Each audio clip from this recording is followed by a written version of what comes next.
Bonjour à tous. Le thème du jour, savoir dire non. Oui, c'est utile et même nécessaire au quotidien.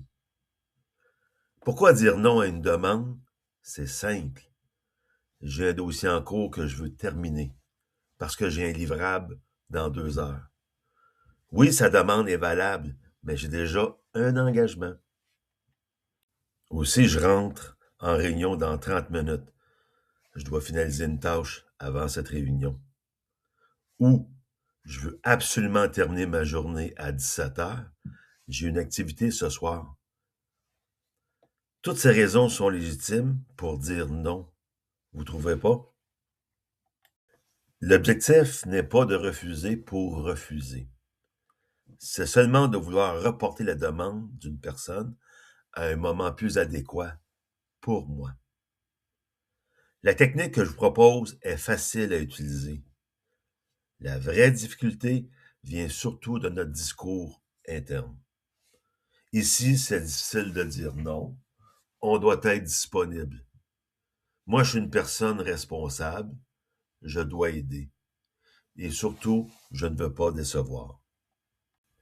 Cette capsule sera utile si vous répondez oui à cette question. Si je ne reporte pas sa demande, y a-t-il des conséquences pour moi? Encore à la course pour finaliser mes projets? Tanné de reporter certaines tâches? Une frustration que j'ai souvent entendue. Moi, je dis oui à cette personne et lorsque je demande à cette personne, bien là, j'attends moi aussi. Alors, faites votre propre introspection. Un point avant de vous proposer la technique qui est simple. Si une demande prend moins de 1 minute 59 secondes, 58 secondes, vous pouvez répondre immédiatement. Mais si vous ne voulez pas répondre, ferme la porte, ne prends pas le téléphone et ne lis pas tes courriels. Donc, je vous propose une formule plus cordiale de dire non que j'ai apprise d'un coach.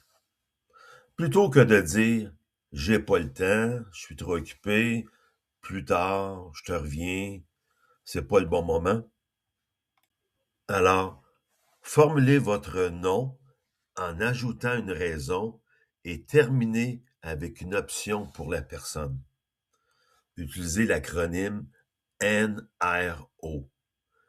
N pour dire non, R pour donner une raison et le O pour proposer une option à la personne qui vous fait une demande. Quoi de mieux qu'un exemple pour saisir la technique? Imaginez Pierre, un collègue ou un employé, vient vous demander un coup de main, mais vous avez un engagement important que vous voulez terminer. Point final.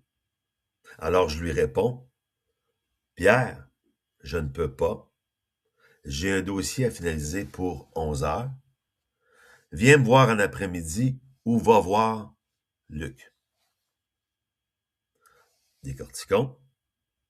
Pierre, je ne peux pas, c'est le non. J'ai un dossier à finaliser, c'est la raison. Viens me voir en PM ou va voir Luc, c'est l'option pour cette personne. L'option sert à quoi? Ben, c'est que la personne était venue pour régler son dossier. Et là, je ne peux pas lui répondre dans l'immédiat, mais au moins elle repart avec un plan temporaire, un plan B. Un deuxième exemple, quelqu'un entre à l'improviste dans votre bureau pour vous demander votre avis et vous constatez que cela prendra beaucoup plus que 2 minutes. Alors vous dites, je dois finaliser un rapport pour 16 heures, je t'appelle demain matin. Je dois finaliser un rapport pour 16 heures, c'est le nom et la raison.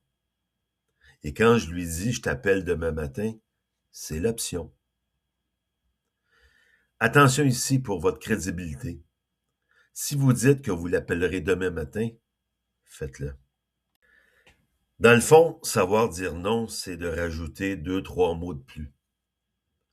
Ça favorise les bonnes relations, surtout que vous aurez besoin de cette personne dans un autre dossier. Et ne pas oublier, on n'aime pas se faire dire non. Parfois, la technique ne fonctionne pas du premier coup. Peut-être qu'ils entendent votre hésitation. Mais plus souvent, certaines personnes n'écoutent vraiment pas votre non-disponibilité ou sont préoccupés et veulent une réponse maintenant. Ou ils sont en retard, et c'est récurrent pour certaines personnes, vous les connaissez, et d'autres vous mettent une pression avec une intonation exagérée pour vous donner l'impression d'une urgence. Mais son urgence peut être réglée dans 2 heures. Ici, le truc du métier, quand vous entendez ces personnes, évaluez les faits plutôt que l'émotion de la personne. Alors, comme il insiste vraiment pour obtenir votre temps, comment maintenir votre refus? Si je reprends l'exemple, Pierre, je ne peux pas, j'ai un dossier à finaliser pour 11 heures. Viens me voir en PM ou va voir Luc. Pierre insiste fortement. Ouais, mais ça ne sera pas long. Et vous savez que ça sera plus long. Alors, on réduit simplement la même phrase. Pierre, je ne peux pas. Il persiste encore. En PM, Pierre. Ici, le non, formulé différemment 3 fois, ça devrait fonctionner.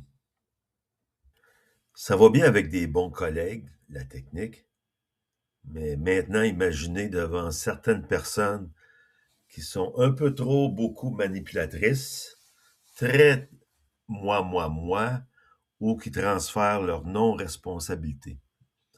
Ne vous inquiétez pas, vous allez en rencontrer un de ces jours.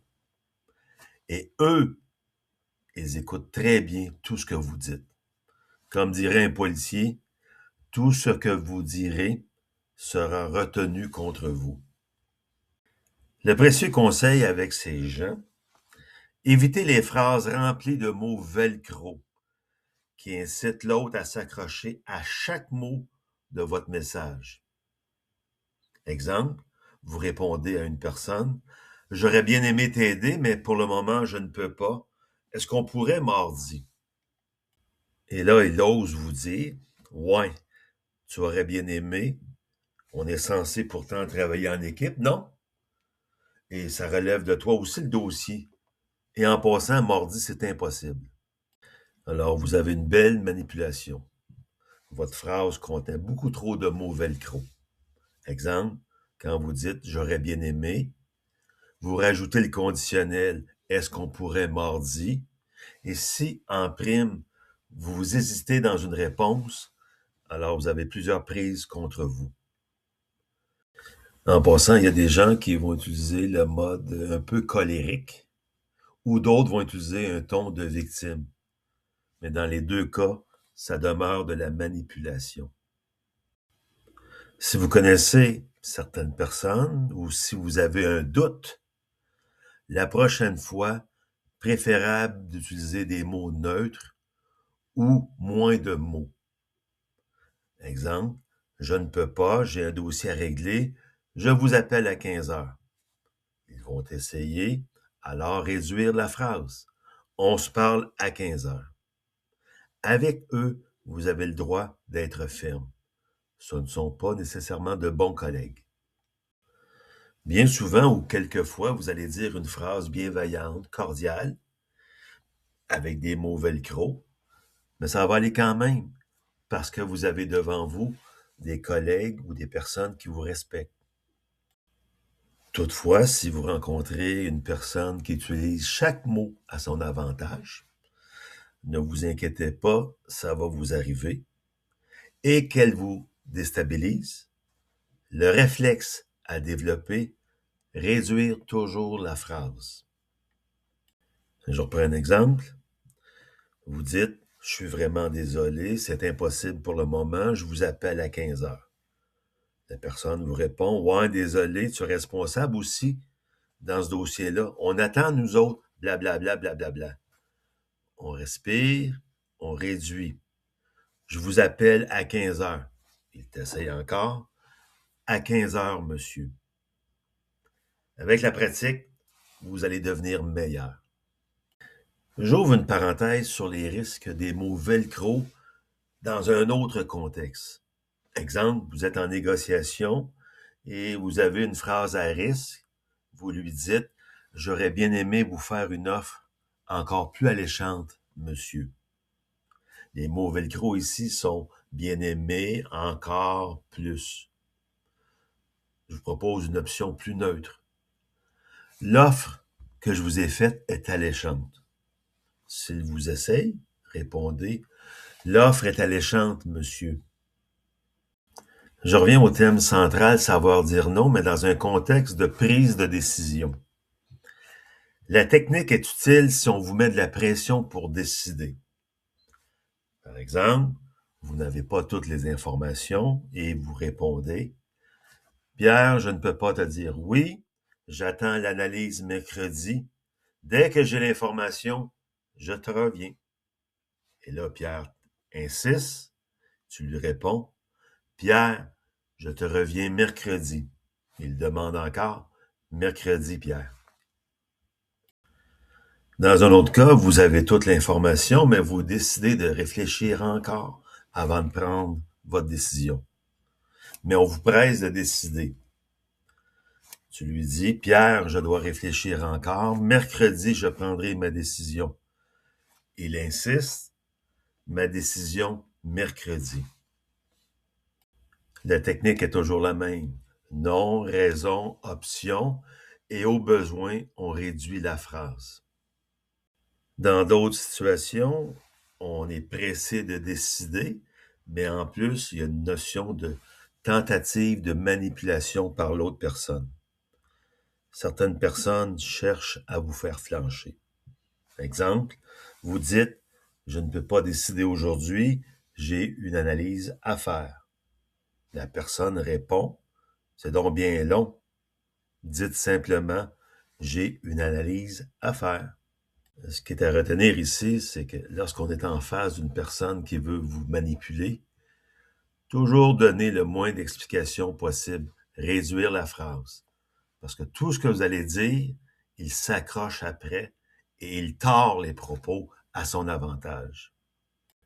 Un autre exemple de manipulation subtile, vous dites à la personne « Je dois faire approuver ce point par mon directeur. » L'autre personne répond « Ouais, t'as pas grand pouvoir. » Respirer, ne donner aucune explication de plus, réduire la phrase, répondez « Mercredi, je vous reviens. » Point final et ferme devant un manipulateur. Maintenant, je peux dire non aussi à mon patron, pourquoi pas, au PDG, à une demande d'un CA ou un comité, pourquoi pas. On vous fait une demande, et ça fait partie du cours normal des affaires. Toutefois, vous connaissez vos échéanciers, vos obligations qui sont en cours. Toujours la même technique. NRO, non raison option. Monsieur, madame, je finalise le dossier X. Par la suite, je peux vous revenir mardi prochain, 13 heures. Votre nom est valable. Soit qu'ils vont accepter ou renégocier nos dates. Au pire, ils vont maintenir leur demande. Mais vous pouvez insister aussi. De plus, pratiquez-vous à être plus affirmatif. Remplacez les « je peux »,« je pourrais mercredi ». Essayez « je vous reviens mardi ». C'est plus affirmatif. En gestion du temps ou dans notre quotidien, s'il y a un sujet qu'on ne veut pas aborder avec un collègue, c'est utile d'apprendre à dire non. Parce que je ne veux pas investir d'énergie sur ce sujet-là. On en a même trop parlé. On n'a pas de pouvoir. Et aussi, parfois, je préfère éviter la controverse, surtout quand certaines personnes essaient de vous faire parler. Alors, je lui réponds, « Luc, ça ne me regarde pas. on passe à autre chose. Il insiste et vous réduisez. Luc, on passe à autre chose. Si je résume l'idée de la capsule, la technique a pour but de reporter la demande d'une personne pour respecter mon agenda et arrêter de me disperser. Dire non 2-3 fois sur 4, c'est déjà un gain d'efficacité. Mais si c'est vraiment essentiel de dire non, visez le 100%. Comme je vous l'ai démontré, une fois la technique maîtrisée, vous pouvez l'utiliser dans plusieurs situations. Le mot de la fin avec un dernier exemple.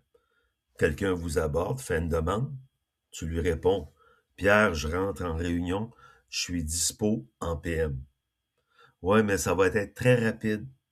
En PM, Pierre. » De plus, renforcez le message en tournant la tête ou reprenez une autre activité.